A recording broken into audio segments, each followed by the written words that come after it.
Hello guys! Magandang araw po sa inyong lahat. Sana po ay nasa mabuti po kayong kalagayan. Today's vlog mga idol ay isa na namang tips, ayan, or isa na namang karanasan na pwede naming i-share sa inyo or pwede kong i-share para alam nyo ito, baka hindi nyo alam.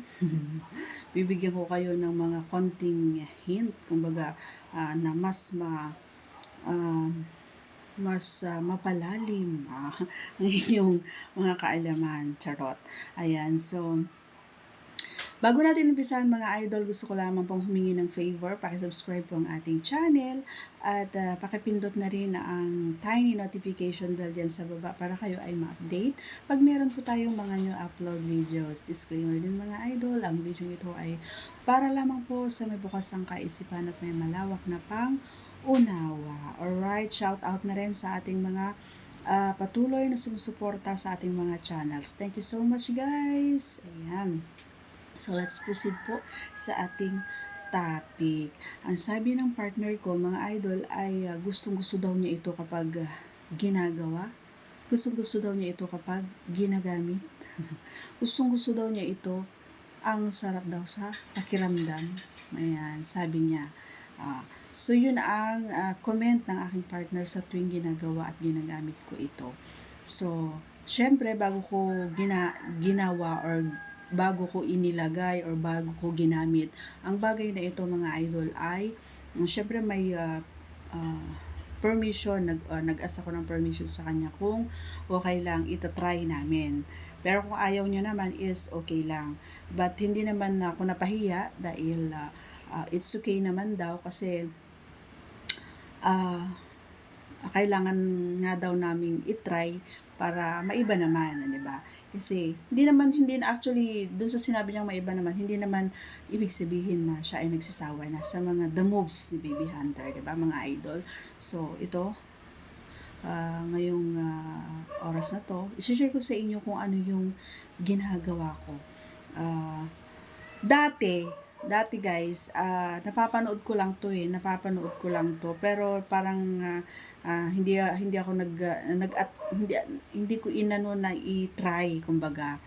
Pero dahil marami ang nag-request nito, marami ang nag-PM sa akin na subukan natin. Or marami ang nagtanong din sa atin kung nasubukan na ba daw natin, ano ba daw yung pakiramdam, ano daw yung feeling, ano daw yung maaaring mangyari, or mabilis ka bang kapag makapagpalabas, mabilis ka bang makapagpatayo, mabilis ka bang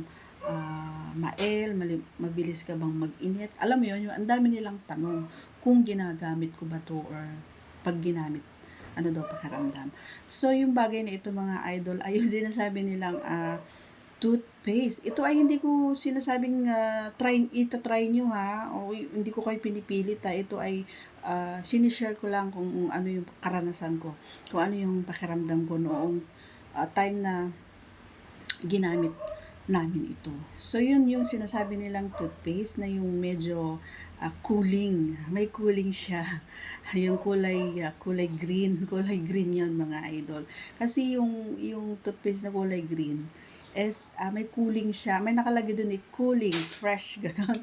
Fresh and cooling, gano'n yata yun. So, yun yung napili ko, mga idol. Siguro pwede naman kahit ano eh.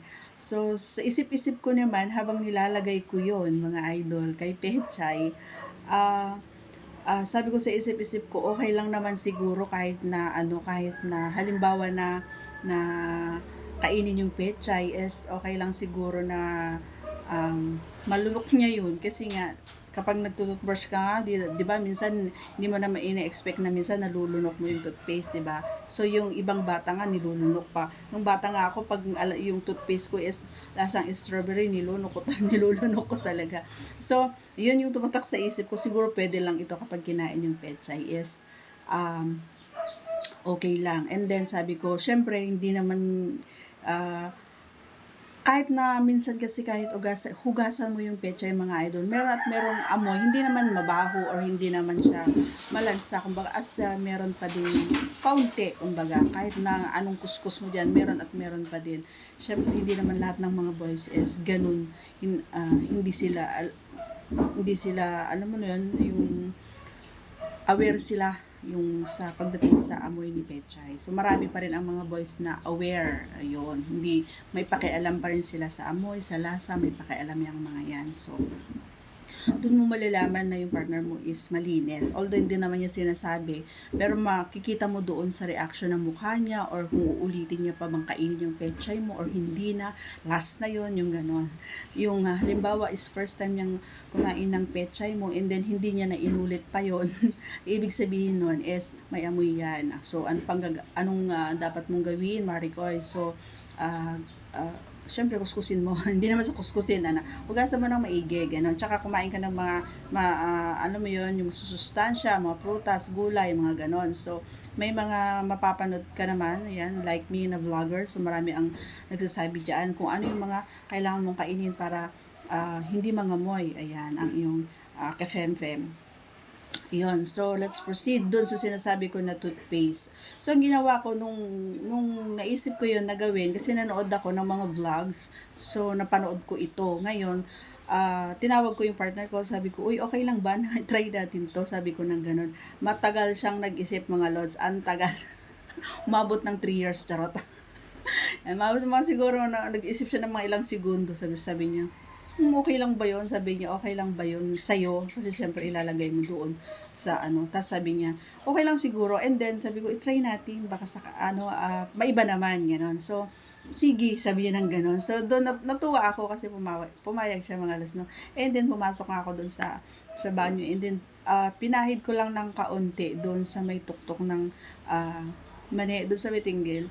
Oo, doon ko inilagay. Grabe, alam mo yung cooling effect niya mga lods. Grabe, alam mo yung parang nanginig ako sa kiliti, ganun. Ang ganda. Alam mo yung feeling ko is parang kahit hindi na galawin, hindi na laruin yung sitting gel is talagang parang alam mo yung toothpaste na yung gumagawa ng paraan kasi may cooling effect nga siya. Ang sarap ng feeling mga idol. And then sabi ko hindi naman pala siya mahanghang hindi naman siya maanghang pala na ganun yung anghang, di ba? So dinagdagan ko siya ng konti, pinahiran ko rin doon sa may pisngi, and then sa may pisngi dinagdagan ko, pero mas dinamihan ko doon sa may tinggil. Syempre kapag halimbawa naman na ipapasok na yung si Junjun, syempre ihahagod muna yun, di ba? Ako kasi mahilig ako na ihahagod ko muna yun. Hahawakan ko yun si Junjun, tapos ihahagod ko doon sa may tinggil pababa. Ganun ang ginagawa ko. Hindi yung basta dire-diretso kong ipinapasok doon sa bukana. So ang nangyayari, ipapahid ko mo doon. So, ang ginawa ko, hindi ko na nilagyan sa may bukana. Hindi ko na siya nilagyan ng toothpaste. So, ang nilagyan ko lang yung sa may labi at saka doon sa may tuktok ng tinggil. And then, noong mag-SEX na kami, and then, hinawakan ko yun si Junjun, and then, hinahagot ko ng kaunti doon. Tapos sabi ng partner ko, uy, sabi na, ang lamig. Pati siya doon sa may ulo kasi, syempre, inano ko na parang inilaro ko siya doon. Tapos sabi, ang lamig, sabi niya, ang lamig. Parang, okay to parang ganon yung expression niya. So, nung ipinasok ko na siya, grabe, alam niyo yung cooling niya, alam mo yung cooling effect. Siguro, hindi ko pa kasi na-try yung sinasabi nila yung helmet, alam niyo yung sinasabi ko, helmet, yung supot na may mga effect na ganon. So hindi pa ako nakatry ng ganon mga idol. Hindi ko pa nararanasan yun sa buong life ko. Hindi ako gumamit ng ganon. Parang na-excite din siya mga idol. Ganun na rin ako. Alam mo yung init, talaga, nagsalubong talaga siya mga lods, no?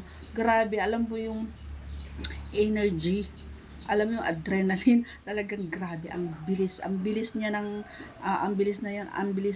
yung bumilis na, alam mo yung pagbayo pa lang is, yung pagkanyot is talaga naman na, nagsasalubong talaga mga idol, kasi minsan, kapag walang ganun, nung pag hindi ako naglalagay ng ganon is hindi kami nagsasabay na nagpa-pump, yung nahuhuli ako or minsan bumibilis siya, ako naman mabagal, or ako naman yung mabilis, siya naman yung medyo mabagal, ganon. So nung time na yun na naglagay ako ng ganon, idol, is talaga naman nagsasabay yung pag-pump namin, as in nagsasalubong, kahit na ako yung nasa ilalim, or kahit siya yung nasa ibabaw, or ako naman yung sa ibabaw, siya naman sa ilalim, nagsalubong talaga, idol. At saka dun naranasan namin yung grabe, kasi dati mabilis siya makapagpalabas. Nung time na yun, tumagal talaga, mga idol, pero ilang araw na wala kaming SEX. Tapos di ba dapat mabilis lang siya, as in yung naramdaman niya is talagang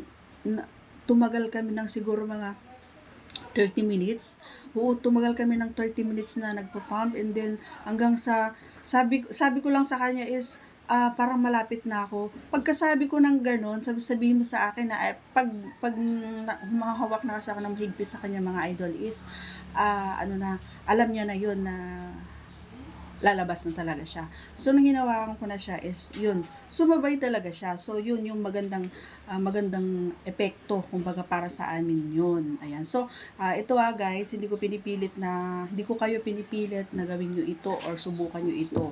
At bago nyo, kung gusto nyo itry, is mag-ask kayo ng permission sa partner nyo kung okay lang sa kanya. Kasi baka mabigla siya, uy, ang lamig ba? Ano yung nilagay mo, diba? Dapat aware din siya sa mga bagay na pumapasok doon kay Petchay. Okay guys, so walang sapilitan to, mga idol, pero try nyo kung gusto nyo lang naman. So, para sa akin, maganda yung epekto. Pero hindi ko na inulit yun.